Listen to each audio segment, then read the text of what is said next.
Hola, hola, ¿qué pasa? My name is Whitney Modesta Guayaso, and I am the Hechicera of Horror here at Whitscraftngore. And it's my creative conjuring corner while I tell tales of horror, terror, and folklore, while I do art that pertains to the stories, sometimes makeup. But today I will be telling a tale of folklore that comes from Mexico. And this tale is, as you see, this is a plant, the start of a plant anyway. And it's because I'm about to tell the origin of the agave or the maguey, which is an Aztec tale of Mayahuel. And so Mayahuel is the entity of fertility and the agave, the maguey plants. Now, before I get into it, and before I forget, there are different types of these plants in Mexico. And you probably have seen them south of the border of, in central Mexico of, there's different types. There's like 12 different ones, but there's only like, I think there's the blue agave and others that have a special thing as far as a nectar that can be produced that is tied to the story that I will come back to later. So anyway, yes, I just wanted to mention there are several different variants of this plant, but yes, this is what I wanted to do for this piece of art. So anyway, yes, Mayahuel, she was a beautiful entity who was hidden away from the universe by a very envious spirit entity. I guess you could say she was she was a goddess, a celestial being, who was her grandmother. And it sounds like something that would be done by stepmothers, wicked stepmothers in fairy tales, wouldn't you think? So, yeah, this is, this poor, beautiful entity, she was confined to a cloud. And she was a very lonely sort of being. She was a very lonely being, and she had moments where she would entertain herself. She would sing, and one of those nights, every night she would sing to herself, and she would catch the attention of this entity of the sky, of the wind, named Ehecat. That is, some of these names are really hard to pronounce, so bear with me. They are Nahuatl names because they are Nahuatl beings, or of origin rather, because Nahuatl is indigenous groups, a group with like different variants of peoples, indigenous peoples from Mexico. And but today, people have grouped them as Aztecs, but the languages have different variants, of course. So excuse me for not saying the names right of some of these entities. But yes, Ehecat, he fell in love with Mayahuel's voice, and he would come visit her while she would be confined to her cloud, and she would sing. And he came to her and he asked, well, why can't you leave? Can't you leave? And she would say, I would like to leave, but my grandmother, Tzimtzit, was her grandmother, the celestial being who had confined her to the sky, to her cloud. But Hekat, he had told her, Mayahuel, was like, well, I have this wind.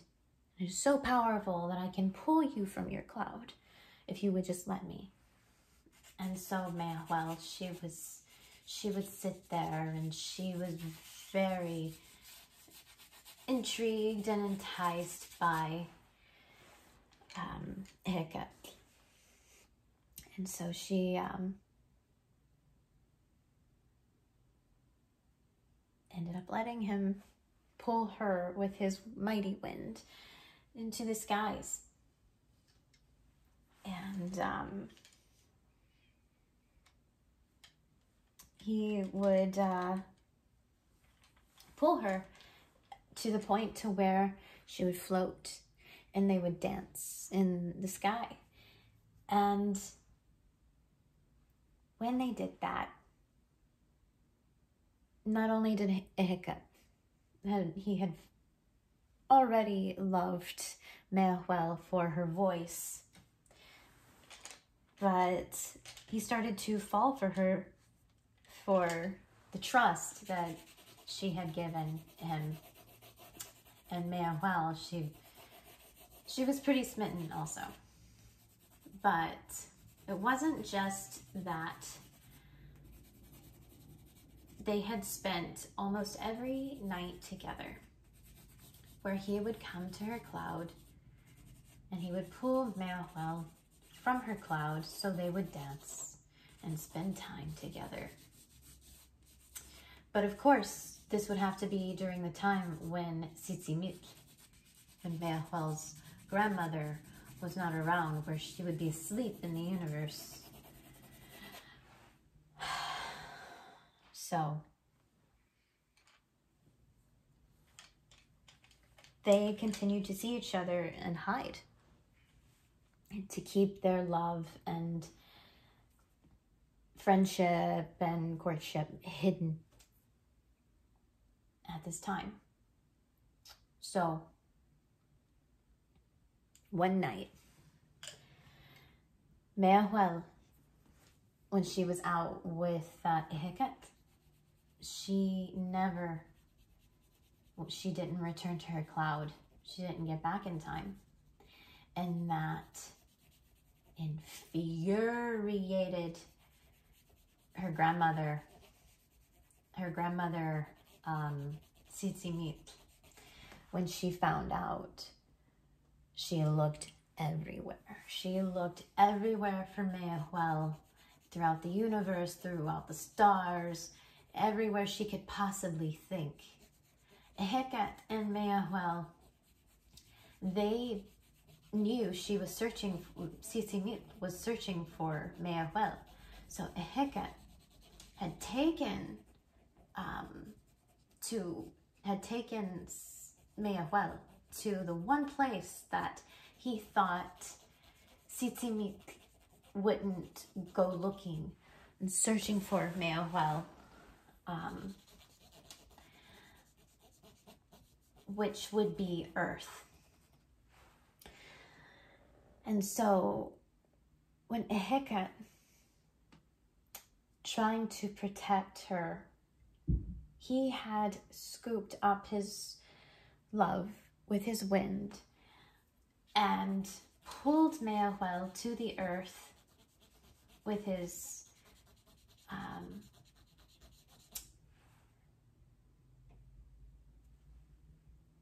wind, and turns themselves into this plant, this beautiful plant that had spires. And it was a really lush green plant that he had enveloped them as. And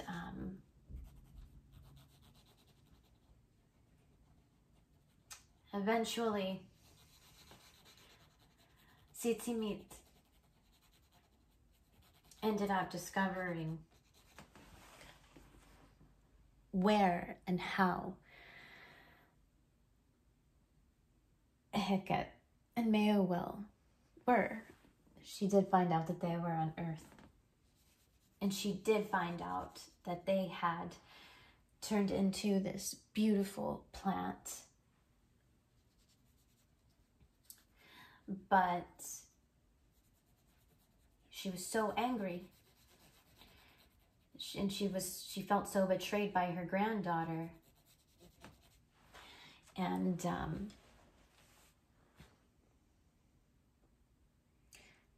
Tsiitsimit was so furious and violent.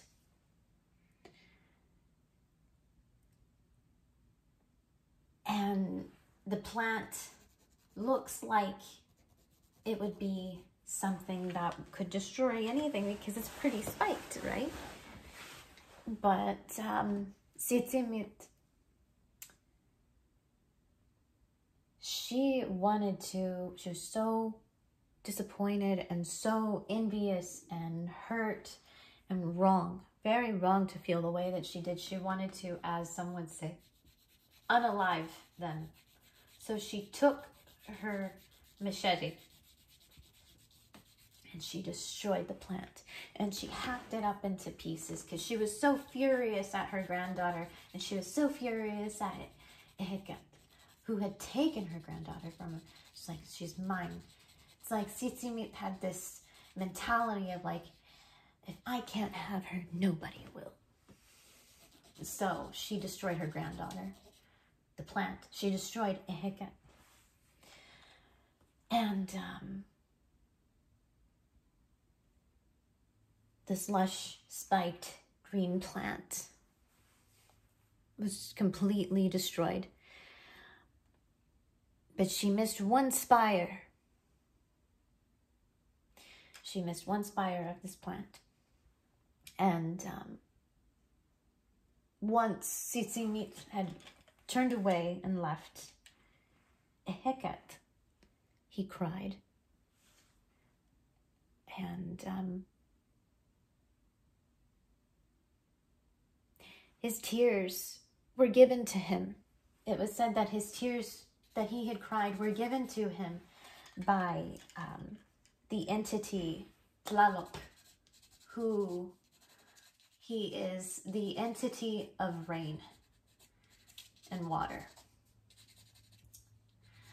And what a beautiful and tragic thing that the entity of water, of rain, would gift Heket the ability to grieve and the ability to bestow tears onto his love. Heket grieved, and then he, with his wind, he carried that one last spire that belonged to the plant that he and his love, Mayahuel, had become. And as he wept, and his wind had blown that spire and the rain shifted, it landed on volcanic soil. And so he wept, and he grieved, and he wept, and it took some time, but Mayahuel, she came back, and she came back as this beautiful plant, the Maguey, or shall I say the Agave plant. And you could say that it was a rebirth in some way. And Mayahuel, she is the story. This is the creation story, in short, of the Agave. and the creation story came from love. It came from the gift of love and life, and what was given for her to make her return. And it was because of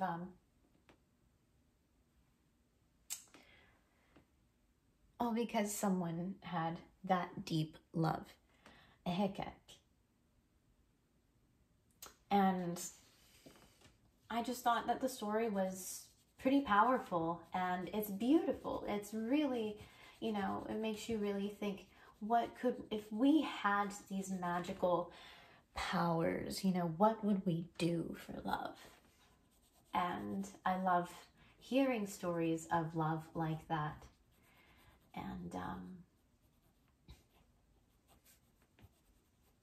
And it makes you think, you know, what makes some of these plants special? And you're probably wondering, like, why did I decide to do this story? And it's exactly like what I just said. Like, sometimes not everything needs to be horror, horrific, terror. But the thing is, horror is subjective. And sometimes I think loss is just as horrific than anything else in this world. Because without love and without something so beautiful, how are we as people, as beings? How do we exist, and how do we cope with life? And this plant is vital to ecosystems and life. And I'm about to get into that and the reason why. See, a Hechec, though this is a story, what I'm going to say is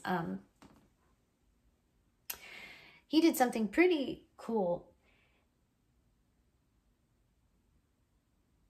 As the wind, you know, the wind can carry seeds, it can carry spires, it can carry all sorts of things to plant, to grow. And that, there's definitely a science to that. You know, the wind helps our earth in so many ways, and he represents what nature does, you know, for life. Like I mentioned, Tlaloc, which was the entity of tears, of not tears, but of water, who gave him the chance to grieve, and that's what we have. We have tears, the water to grieve. We're made of mostly water, you know, and that is a completely beautiful thing to me, that, you know, we have these things in common with these beings that are in stories. And so I feel like there is a magic to that, you know. But going back to this plant and it being vital to the ecosystems is that I mentioned earlier when Hechec, his wind carried so that they could plant, or the spires to plant, or so he could carry Mayahuel, so she could, or rather his wind carried, and then she regrew, you know, she had that chance. Well, anyway, this is definitely a plant that has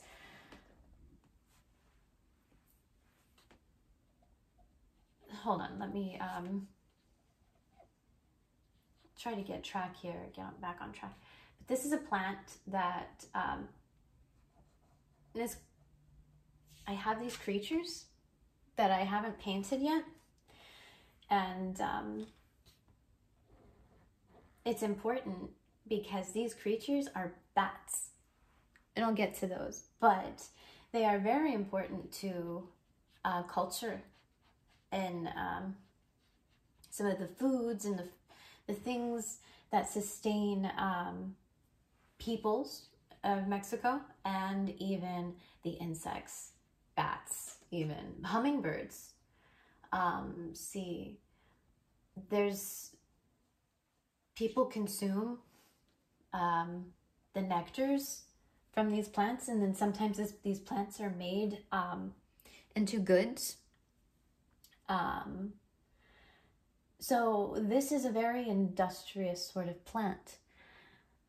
The blue agave plant, the Maguey, or blue agave, and it's definitely one that is utilized as a drink. People have known to consume tequila. And I have to say that if you have had tequila, so thank the existence of this plant and bats, because if it weren't for bats, you wouldn't have tequila. And if it weren't for the agave, or, you know, the blue agave, you wouldn't have tequila either. So there are certain things that I find really intriguing about this plant, and I always thought, okay, if I'm going to appreciate a creature of the night, it would be a bat. And I definitely have, I guess it's more of a, I guess you could say, a favoritism, because I love bats. But I believe, so the bat that does, oh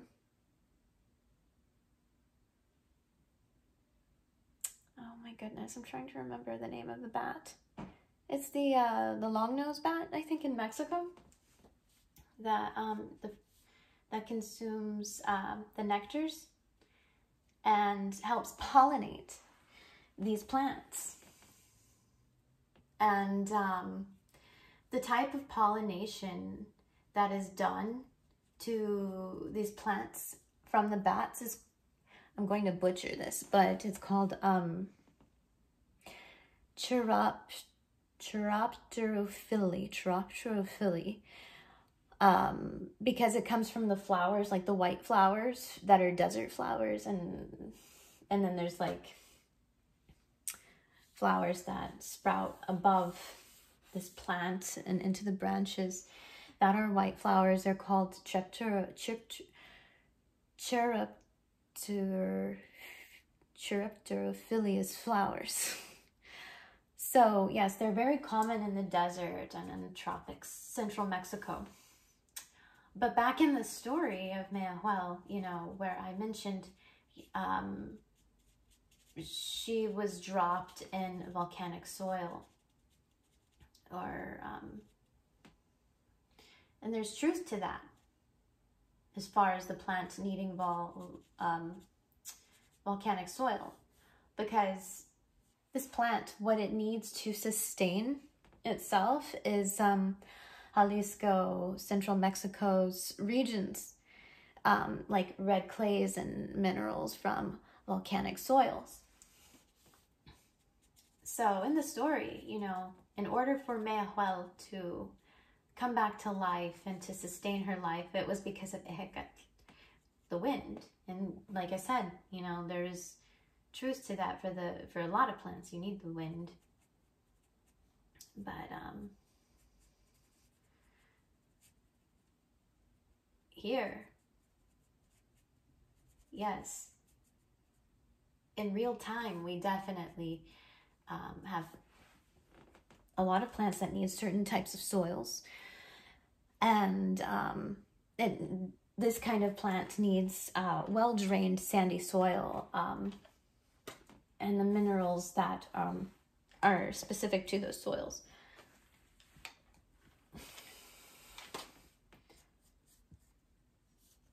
And excuse me. But yeah, I think I'm almost done with this painting, which means I'm almost done with this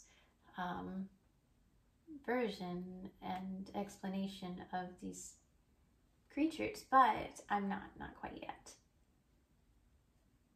Because I am here. This is such a light little drawing, painting, watercolor painting. I think I'm just gonna finish drawing with my actual pen here. I use brush pens.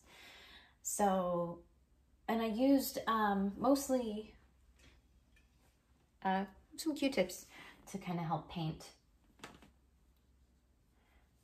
And this is definitely, I wanted to kind of keep it light, do some clouds, because, you know, she was an entity who stayed in her clouds, you know.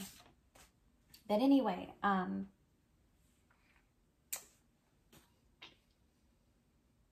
back to the bats and the ecosystem and the importance of these creatures. Yes, it is the long-nosed bat that helps sustain this plant.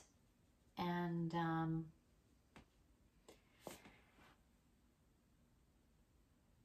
but the thing is, the bats need these plants too. They need each other. And the thing about these bats, and they're becoming endangered, or they are endangered. But then again, a lot of our bats are not just these things, not just these bats in particular, but and what a lot of bats have in common with the long-nosed bat of Mexico is that they're losing their roosting places and homes due to deforestation and climate change.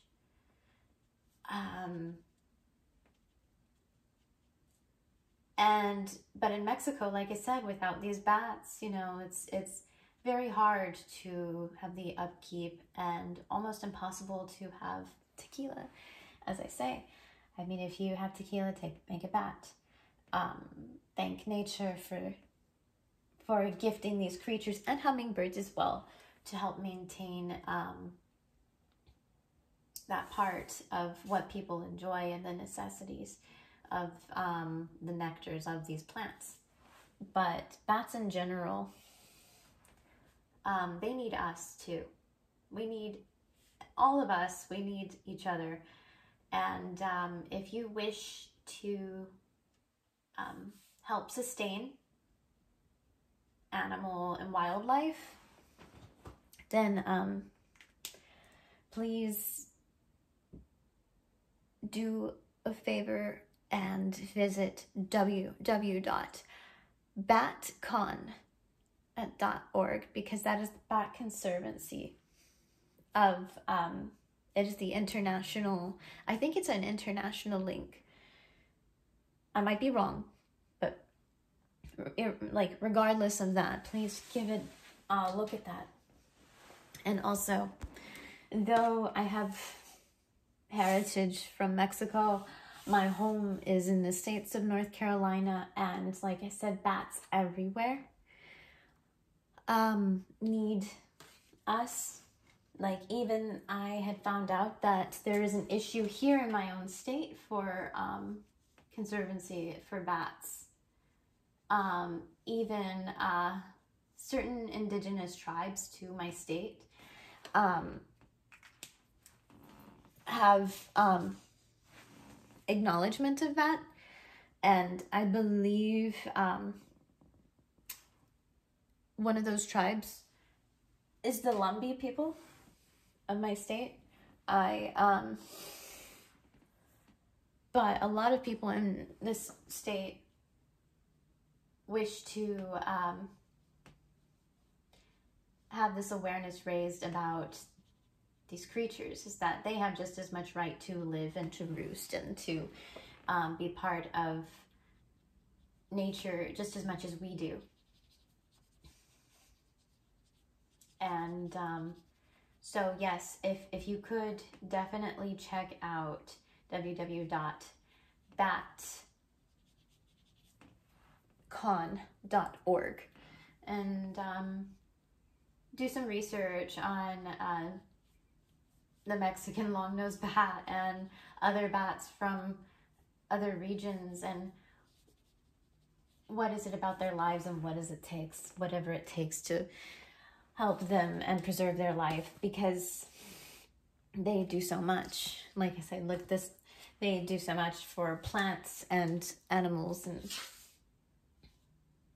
I just wanted to bring awareness to that with the origin story of the agave of Mayahuel, and what it took for her to sustain her life and her story, giving back and going to the bats. They deserve to have their lives sustained just as much as the plants that they give meaning to. And then there is another site to look at called, I have this right here. It's the Nature Conservancy. This was given to me by a couple of really nice girls. I wish I had more time to dig into, and wish I remember their names to shout them out. But if you want to learn more to support and give action, there is nature.org/champion. And definitely look into the Nature Conservancy of that. So I guess there you have it, is the agave and my bats and my watercolor painting from this story of Mayahuel. And to wrap this up, I'm gonna go ahead and say thank you for joining me in my YouTube channel. My name is Whitney Melissa Goyaso as La Hechicera, which is Sorcerer of Horror at Whitscraftngore. And so here is my YouTube channel. As I've said, La Hechicera del Horror, Whitscraftngore. Socials and sites, you can go and visit my Linktree, www.linktree/Whitscraftngore. And also www.batcon.org is also on my Linktree. And so thank you again for joining me for my story. Adios.